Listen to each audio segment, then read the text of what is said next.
il y a une chose essentielle que l'on découvre rarement tôt, et pourtant elle change profondément la manière de vivre les relations. Plus l'attachement est fort, plus il peut devenir une source de fragilité intérieure. Non pas parce que s'attacher serait une erreur, mais parce que lorsqu'on confond attachement et sécurité, on commence à déléguer son équilibre émotionnel à l'extérieur. On croit aimer, alors qu'en réalité, on cherche à se rassurer, et sans s'en rendre compte, on glisse doucement vers une dépendance affective qui épuise plus qu'elle ne nourrit. Dans mon expérience, les personnes qui souffrent le plus ne sont pas celles qui aiment trop, mais celles qui attendent trop. Elles attendent des signes, des réponses, des preuves, des confirmations. Elles vivent suspendues aux gestes de l'autre, à ses silences, à ses variations d'humeur, et l'attachement devient alors une tension permanente, un état d'alerte intérieure. On n'est plus vraiment présent à sa propre vie, on est tourné vers l'extérieur en train de guetter ce qui pourrait rassurer ou inquiéter. Lorsque l'attachement prend cette forme, il ne renforce pas le lien, il le déséquilibre. On commence à se comparer, à se dévaluer, à se demander ce que l'on fait mal. On se met en position de manque. Et à partir de là, quelque chose se joue sur le plan de l'estime de soi. On donne à l'autre un pouvoir qu'il n'a jamais demandé, mais que l'on lui attribue malgré soi.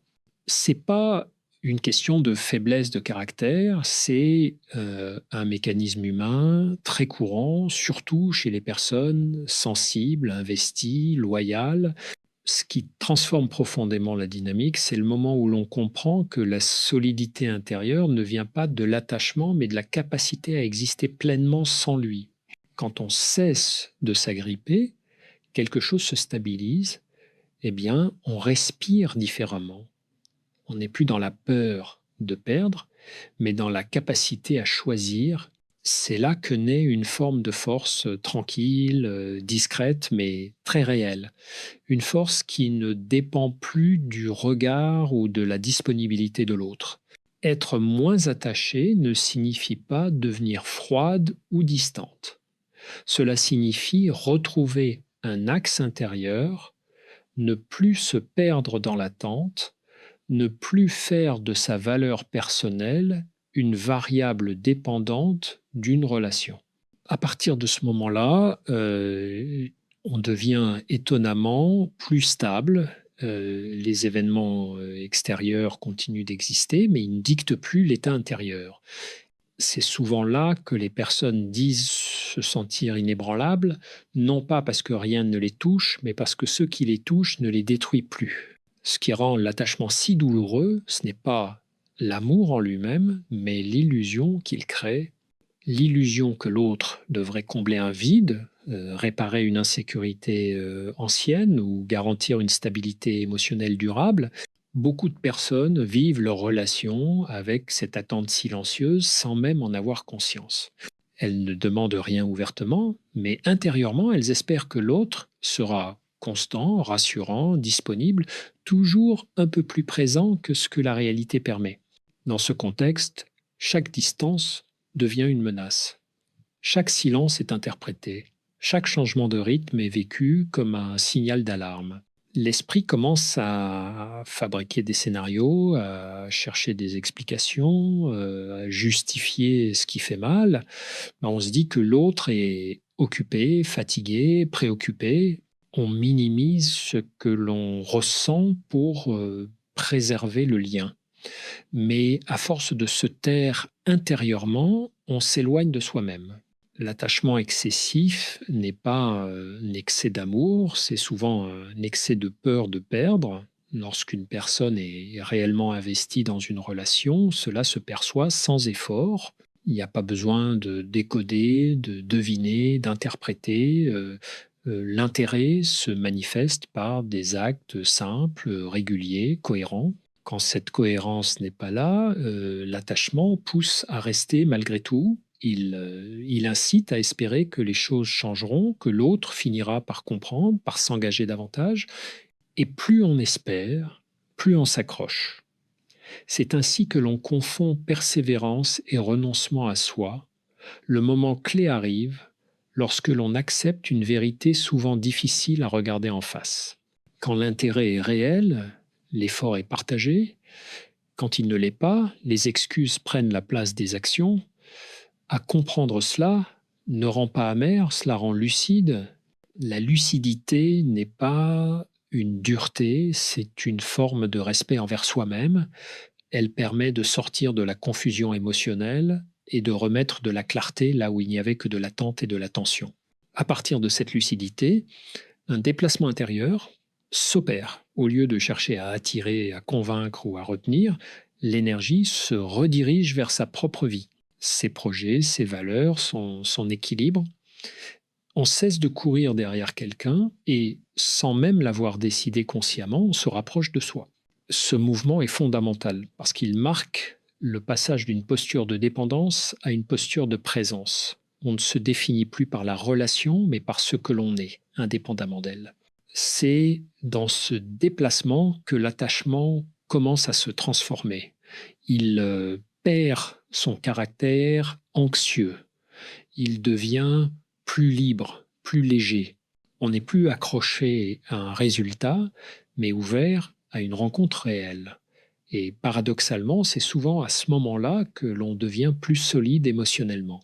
Non pas parce que l'on contrôle mieux les autres, mais parce que l'on a cessé de se perdre dans l'attente de ce qu'il devrait être. Il y a un point souvent mal compris dans le processus de détachement. Beaucoup pensent qu'il s'agit de se couper de ses émotions, de devenir indifférent ou de se protéger derrière une forme de froideur. En réalité, c'est l'inverse qui se produit. Le détachement sain n'anesthésie pas la sensibilité, il la stabilise. Il ne supprime pas le lien, il enlève la pression qui pesait sur lui. Ce qui change, ce n'est pas la capacité à aimer, mais la manière dont on se tient intérieurement face à l'incertitude. Lorsque l'on cesse de s'accrocher, une forme de calme s'installe progressivement. Ce calme n'est pas spectaculaire, il est discret, il se manifeste par une diminution des ruminations, une baisse de l'hypervigilance émotionnelle. On ne passe plus ses journées à analyser des messages, à relire des conversations, à chercher des indices. L'esprit retrouve de l'espace. Et dans cet espace, quelque chose d'essentiel réapparaît, la capacité à se sentir en sécurité sans dépendre en permanence de l'autre. Ce sentiment de sécurité intérieure change profondément la posture relationnelle. On n'est plus dans la demande implicite, ni dans l'attente tendue, on est simplement présent. Et cette présence a une qualité particulière. Elle est plus posée, plus authentique. On ne cherche plus à séduire ou à retenir par peur de perdre. On se montre tel que l'on est, sans stratégie. C'est pas un retrait, c'est un recentrage. Beaucoup de personnes découvrent alors une chose surprenante en se détachant. Elles ne deviennent pas invisibles. Au contraire, leur attitude change, leur énergie aussi. Elles dégagent moins de besoins, moins d'urgence. Et cette absence de tension est souvent ressentie par l'autre, même sans mots. C'est pas le silence qui agit, c'est la dignité tranquille qui l'accompagne. Une dignité qui ne réclame rien, mais qui se respecte. Il faut comprendre que ce type de détachement n'est pas un geste brusque. Il ne s'agit pas de couper des liens du jour au lendemain ou de se forcer à oublier. C'est un mouvement intérieur progressif. On commence par reconnaître ce qui fait mal, puis on accepte de ne plus lutter contre cette réalité. Peu à peu, on cesse d'alimenter ce qui nous déséquilibre. On pose des limites claires, parfois silencieuses mais fermes. On choisit sa paix plutôt que l'espoir douloureux. À ce stade, quelque chose se transforme profondément dans la relation à soi. On se traite avec plus de respect, on écoute davantage ses signaux internes, on n'essaie plus de s'adapter à tout prix pour être aimé, et cette fidélité à soi-même devient un socle. C'est sur ce socle que se construit ce sentiment d'être inébranlable, non pas parce que rien ne peut arriver, mais parce que, quoi qu'il arrive, on sait que l'on ne s'abandonnera plus. Il arrive un moment où l'on réalise que rester attaché à ce qui ne répond pas n'est pas une preuve de loyauté, mais une forme d'usure intérieure. On continue par habitude, par peur du vide, parfois par fidélité à une histoire que l'on a idéalisée. Pourtant, plus on insiste, plus l'écart se creuse entre ce que l'on donne et ce que l'on reçoit. Ce déséquilibre n'est pas toujours visible de l'extérieur, mais il est profondément ressenti à l'intérieur. Il se manifeste par une fatigue émotionnelle, une perte d'élan, une sensation diffuse de ne plus être à sa place. Accepter ce déséquilibre demande du courage, car cela implique de renoncer à certaines illusions. L'illusion que l'autre va changer si l'on attend encore. L'illusion que l'amour se mérite par l'effort. L'illusion que persévérer est toujours une vertu. En réalité, persévérer dans une relation qui ne nourrit plus finit par éroder l'estime de soi. On commence à tolérer des absences, des incohérences, des manques d'attention qui, au fond, ne correspondent pas à ce dont on a besoin pour se sentir en sécurité et respecté. Le détachement intervient alors comme un acte de lucidité, non pas contre l'autre, mais pour soi. Il ne s'agit pas de condamner ni de dresser un bilan accusateur. Il s'agit de reconnaître simplement que toutes les relations ne sont pas faites pour durer et que cela ne remet pas en cause la valeur de ce qui a été vécu. Certaines rencontres ont une fonction, un temps, un sens précis, puis elles s'achèvent. Refuser cette réalité, c'est se condamner à rester dans une attente sans fin. Lorsque l'on accepte de se retirer sans bruit, quelque chose d'essentiel se restaure et on récupère son espace mental. On n'est plus occupé à anticiper, à justifier, à espérer. L'énergie jusque-là dispersée revient vers soi, on recommence à investir dans ce qui fait sens, dans ce qui nourrit réellement. Cette réorientation n'est pas spectaculaire, mais elle est profondément réparatrice. Elle marque le retour à une forme de cohérence intérieure. Ce retrait digne a souvent un effet paradoxal. Il ne vise pas à provoquer une réaction chez l'autre, mais il révèle la nature réelle du lien sans l'effort constant de maintien. La relation montre ce qu'elle est capable de donner. Parfois, elle s'éteint, parfois, elle se réajuste. Dans tous les cas, la personne qui s'est détachée ne perd pas, elle gagne en clarté. Et cette clarté est une force. Elle permet de ne plus confondre désir et dépendance, présence et attachement anxieux. À mesure que cette compréhension s'ancre, la peur de perdre diminue. Non pas parce que l'on n'a plus rien à perdre, mais parce que l'on a cessé de se perdre soi-même. On comprend alors que rester fidèle à ses besoins n'est pas un luxe, mais une nécessité psychique. C'est cette fidélité qui rend inébranlable, pas l'absence de vulnérabilité, mais la certitude intérieure de ne plus accepter ce qui nous éloigne durablement de nous-mêmes. Beaucoup de personnes découvrent, parfois tardivement, que le véritable soulagement ne vient pas de la réponse de l'autre, mais de la décision intérieure de ne plus se trahir. Tant que l'on attend un geste, une parole ou un changement extérieur pour aller mieux, on reste suspendu à quelque chose qui ne dépend pas de nous. Cette attente maintient une tension constante. Elle empêche le repos psychique.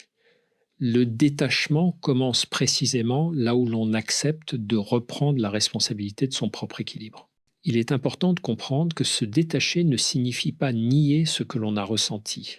Au contraire, cela suppose de reconnaître pleinement l'attachement, la déception, parfois même la colère ou la tristesse, mais au lieu de diriger ces émotions vers l'extérieur, on les accueille comme des informations, Elles indiquent des limites franchies, des besoins ignorés, des déséquilibres persistants.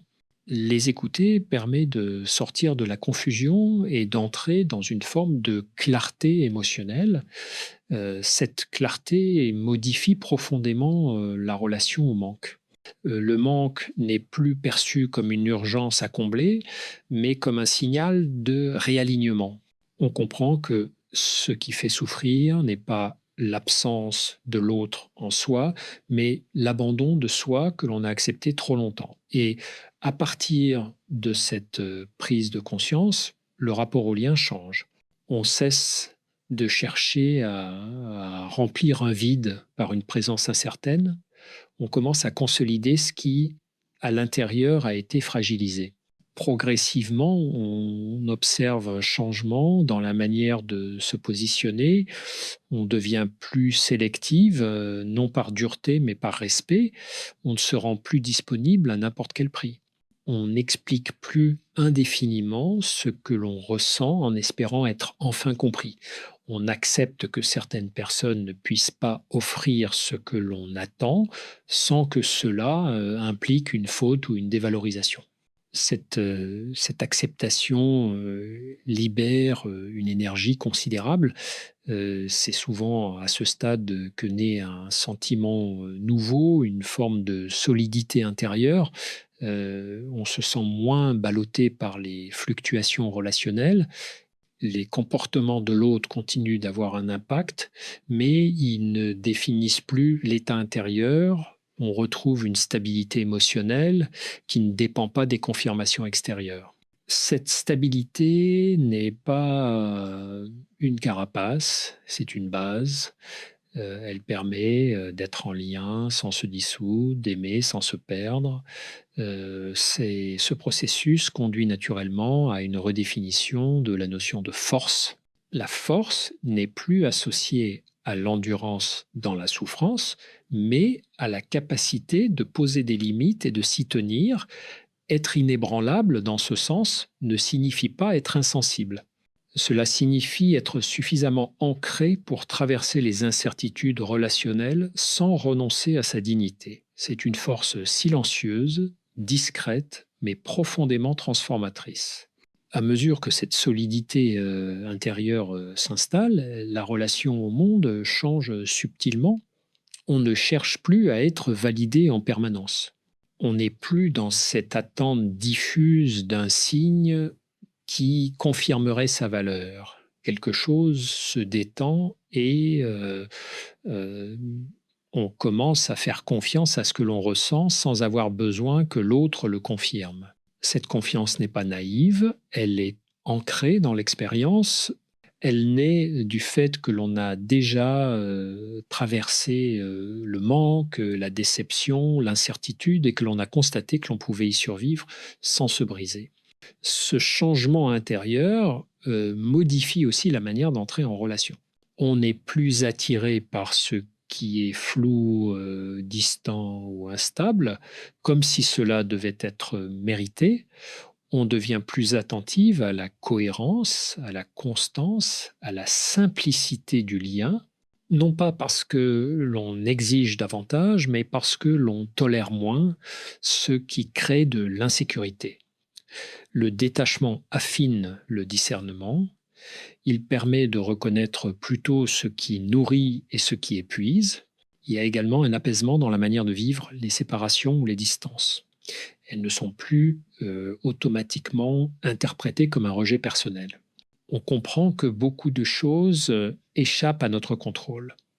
Les choix de l'autre, ses peurs, ses limites, son histoire. Accepter cela ne signifie pas tout accepter. Cela signifie ne plus prendre sur soi ce qui ne nous appartient pas. Cette distinction est fondamentale pour préserver l'équilibre psychique. Dans cet état d'esprit, on cesse de confondre amour et effort constant. On réalise que l'amour qui demande de se renier n'est pas un amour qui construit. Il peut exister de l'attachement, de l'intensité, parfois même de la passion, mais sans la sécurité nécessaire pour durer. Le détachement permet alors de faire un tri intérieur, non pas pour exclure, mais pour choisir consciemment ce que l'on laisse entrer dans sa vie.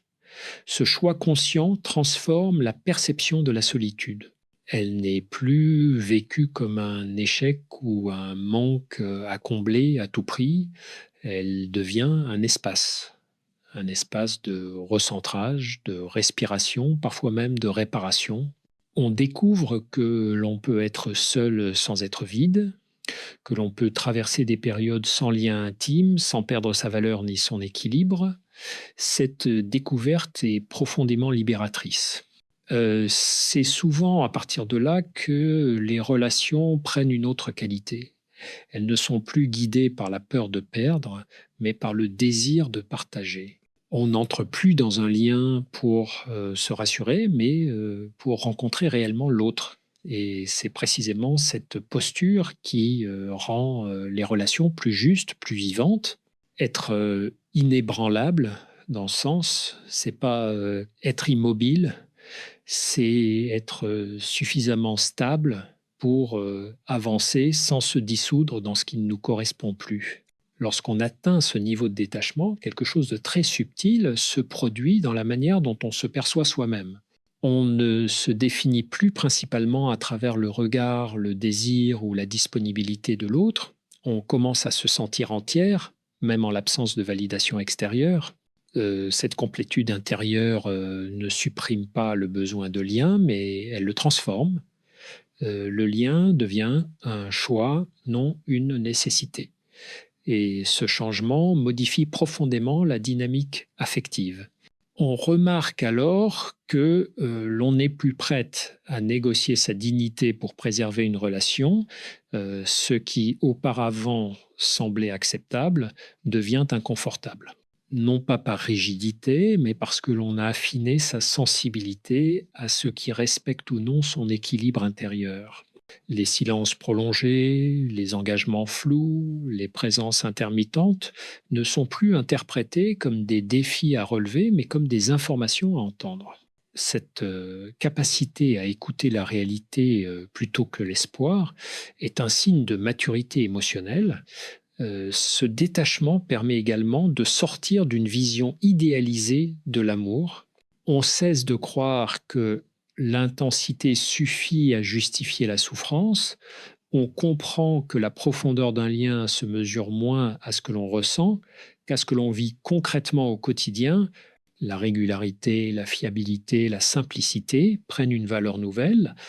Elles deviennent des critères essentiels, là où auparavant on privilégiait l'émotion brute ou l'attente de reconnaissance.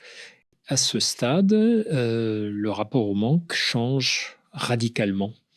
Le manque n'est plus vécu comme un vide menaçant, mais comme un espace temporaire, un espace qui peut être habité, traversé, parfois même apprécié. On découvre que l'on peut ressentir une absence sans se sentir diminué, que l'on peut aimer sans s'accrocher. Cette capacité à laisser de l'espace est souvent ce qui rend les relations plus respirables, plus équilibrées. Ce qui est frappant, c'est que cette posture intérieure n'éloigne pas nécessairement les autres. Au contraire, elle clarifie. Certaines relations se dissolvent naturellement, faute de réciprocité réelle. D'autres se renforcent parce qu'elles reposaient déjà sur une base plus saine. Dans les deux cas, il n'y a pas de perte réelle. Il y a un ajustement. Et cet ajustement est profondément protecteur. On comprend alors que l'inébranlabilité dont on parle n'est pas une absence de fragilité. C'est la capacité à rester fidèle à soi-même, même lorsque le lien vacille. C'est savoir se retirer sans se durcir, s'ouvrir sans se perdre, aimer sans se sacrifier. Cette forme de stabilité intérieure peut être l'une des plus grandes conquêtes émotionnelles. Elle ne fait pas de bruit, mais elle change tout. À ce stade du chemin, une évidence s'impose naturellement. On ne devient pas inébranlable en se protégeant de tout, mais en cessant de lutter contre ce qui ne dépend pas de nous. vouloir retenir, convaincre ou contrôler l'autre est une source d'épuisement profond. Accepter que certaines personnes ne puissent pas nous offrir ce que nous attendons n'est pas une défaite, c'est un ajustement nécessaire. C'est reconnaître la réalité telle qu'elle est sans la maquiller pour apaiser une peur intérieure. Il y a une grande confusion autour de l'idée de lâcher prise. Beaucoup l'associent à un renoncement, à une perte ou à une forme de résignation. En réalité, le détachement est une décision active. Il consiste à choisir de ne plus investir son énergie dans ce qui fragilise durablement. Ce choix demande du courage, car il implique parfois de traverser un vide, une solitude transitoire, une remise en question. Mais ce passage est souvent le prix à payer pour retrouver une liberté intérieure authentique. Lorsque l'on cesse de courir derrière ce qui ne nous choisit pas, un espace se crée. Cet espace n'est pas immédiatement rempli. Il peut être inconfortable, silencieux, déroutant, mais c'est précisément dans cet espace que quelque chose de nouveau peut émerger. On recommence à s'écouter. On redécouvre ses envies, ses besoins, ses élans propres. On se reconnecte à une forme de vitalité qui avait été mise, entre parenthèses, par l'attente et l'espoir douloureux. Avec le temps, cette posture transforme profondément la manière de vivre les relations. On ne s'engage plus pour combler un manque, mais pour partager. On ne cherche plus à être choisi à tout prix, mais à être en accord avec soi-même. Et cette cohérence intérieure agit comme un filtre naturel. Elle éloigne ce qui est instable ou insuffisant et attire ce qui peut réellement s'inscrire dans la durée, non par magie, mais par affinité réelle.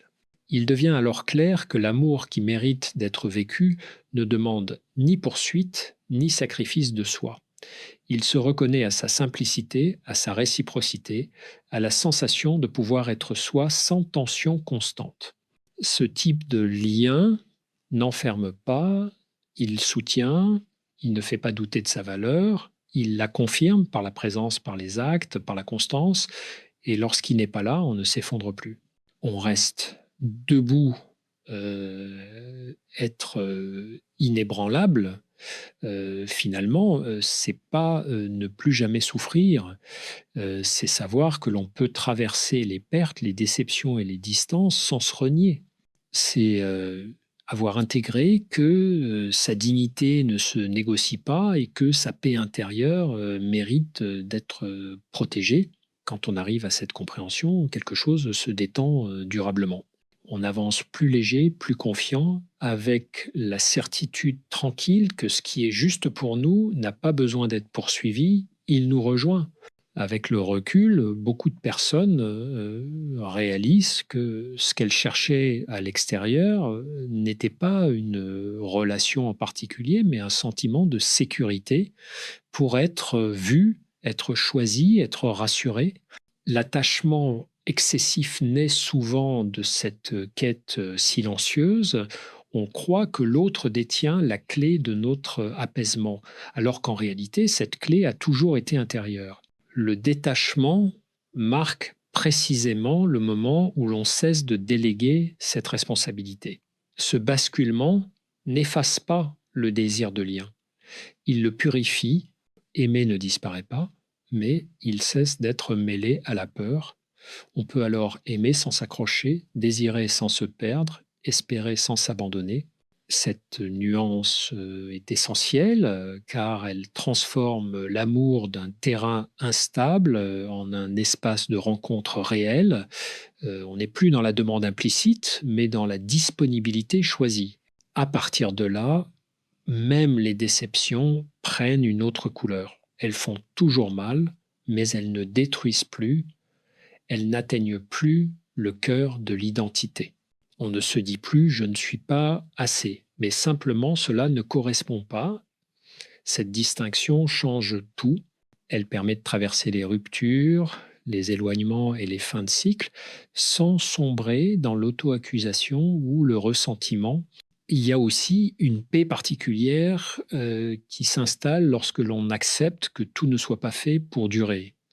Et certaines relations sont des passages, des miroirs, des apprentissages. Vouloir les figer au-delà de leur sens naturel crée de la souffrance inutile. Et savoir les laisser partir, c'est parfois la manière la plus respectueuse de leur donner leur juste place dans notre histoire. Non comme un échec, mais comme une étape accomplie. Au fond, devenir inébranlable, c'est apprendre à marcher avec la vie plutôt que de lutter contre elle. C'est comprendre que ce qui est aligné avec nous avance sans contrainte et que ce qui résiste excessivement nous invite souvent à nous repositionner. Cette sagesse n'est pas théorique. Elle se construit à travers l'expérience, les pertes, les prises de conscience successives, et lorsqu'elle s'ancre, elle offre quelque chose de précieux. Une stabilité intérieure qui ne dépend plus des circonstances, mais d'un lien solide et durable avec soi-même.